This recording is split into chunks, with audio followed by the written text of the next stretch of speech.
Hello, and welcome to Benny's Alternate Universe, a place where we explore what's going on with my tape collection and what's good. Having some memory issues with the phone, so we're going to have to keep the review pretty tight. I don't know what's up with this lighting. If we want to... There's my face. I really just want you to see the Sacred Sonic Youth cap, because tonight I'm going to review one of my favorite albums by one of my favorite bands from 1992, Sonic Youth, Dirty. And I must confess, I've been a Sonic Youth fan since I was a kid. This was my first Sonic Youth tape I ever heard.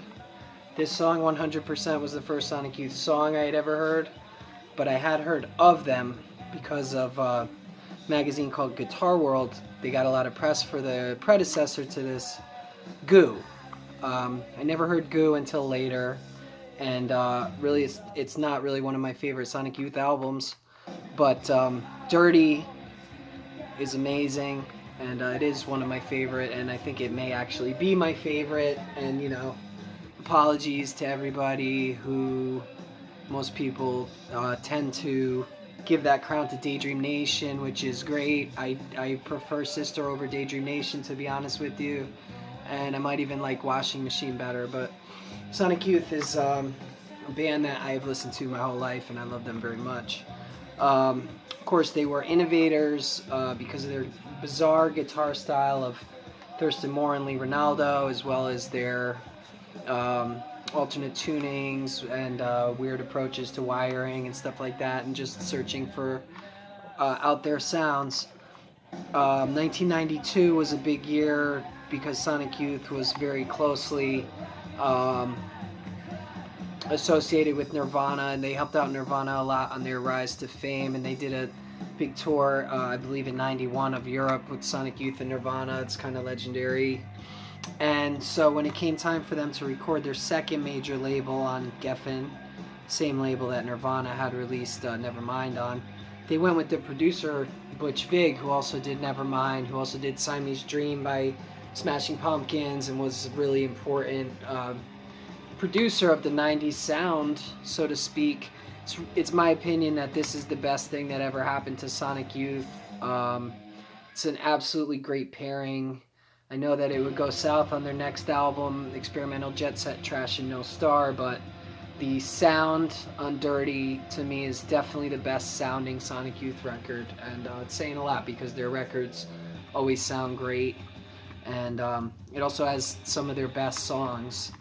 Real quick, 100%, which we touched on, was a very cool, like, rockin' tune, skate rock kind of thing that I could get into as a very young guy and grunge fan. And I was a guitar player already at this point. And when I got the album and I started listening to it, it was so disorienting for me because I couldn't figure out like what were these sounds, and I thought maybe they were some kind of keyboards or synthesizers that were being made by the guitars, and it absolutely fascinated me. And the sound on this album is really full and powerful. The guitar tones are great. The rhythm section, the kick drum sound is like, hits you right in the chest, and the bass drum sound too. And this album, like I said, has a lot of their best songs. Just to break it down a little bit, Kim Gordon has some ferocious vocals on here that I think are some of her best ever. Swimsuit Issue, Drunken Butterfly, Shoot, Orange Rolls Angel Spit, all are really hard hitters, and her vocal is killer, and they're some of the best, especially Orange Rolls Angel Spit. Like, I've seen Sonic Youth many times. I've seen them perform a lot of songs off this album, and they are just as heavy as bands, like Morbid Angel that I've seen, or Slayer or Pantera.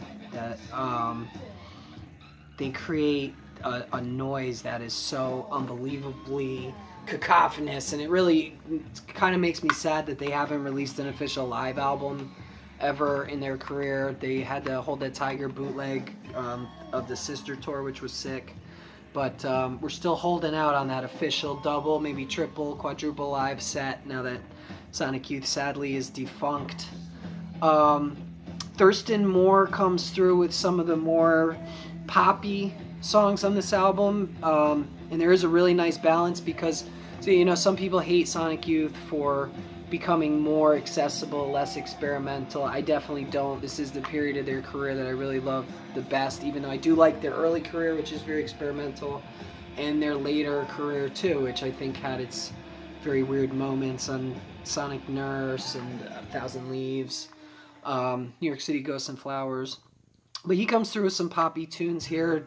Sugarcane, Purr. It's really kind of cute love song, and they're all pretty much great. There are a couple dumb songs here. Youth Against Fascism, I wasn't crazy about then or now, but this is an album that has a lot of overt political references, some in Youth Against Fascism when they talk about Anita Hill and Clarence Thomas, and then again in Chapel Hill, which I love, which is a killer Thurston tune about Chapel Hill, North Carolina, the underground scene. There's a few hardcore references to hardcore punk scene in Chapel Hill, and of course, too bad the scene is dead. Something that, you know, I liked as a kid, as almost 40-year-old man. It's bittersweet lyricism all over this album's great lyrics. JC's very touching song about their friend Joe Cole, who was murdered. That's sung by Kim. And Lee Ronaldo has only one song on here, but it is a killer wish fulfillment. I love Lee Ronaldo. His contributions are always so deep. He seems like he's a very deep lyricist, and I love his lyrics. And some albums have more Lee songs than others. This one only had one. I think it's kind of a shame because his song Genetic was cut from the track list, and it appeared on the 100% single, and it's awesome. Great tune. But yeah, there's a lot of ground covered here between all the different tracks. It's a great introduction to Sonic Youth because there are a lot of epic songs. Right now we're hearing Teresa's Sound World, which is one of the more contemplative and heavier songs that Thurston brings to the table, and it's really excellent. Again, I just want to talk about Kim Gordon's vocals on the strip is really cool. It's I assume about the Sunset Strip, and you really get that feeling of just cool, like summer, danger. Shoot, again, she's playing that femme fatale to a T. Just really excellent performance from her and the whole band all around. Great songwriting. The Sonic Youth guitars have never sounded better, and you know, as much as people maybe didn't like this album or fans didn't like it and said that it was the sellout, the guitars are noisy as a motherfucker, as they always will be with Sonic Youth. That's what I love about them. They celebrate that dissonance and that wabashabi that David Lee Roth is always talking about. Real quick, want to show the album cover. It's really cool, kind of iconic, with the stuffed animals.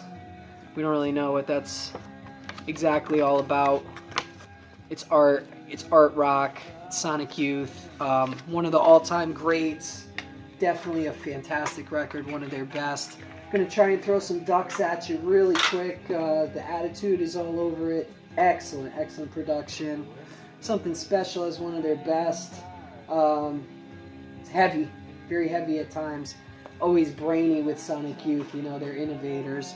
You gotta give them the album cover award. We're running out of time. We're just gonna give them this one super mega duck, 12 stars. Thank you so much for joining me during this period of time in Benny's alternate universe with Sonic Youth. Check it out.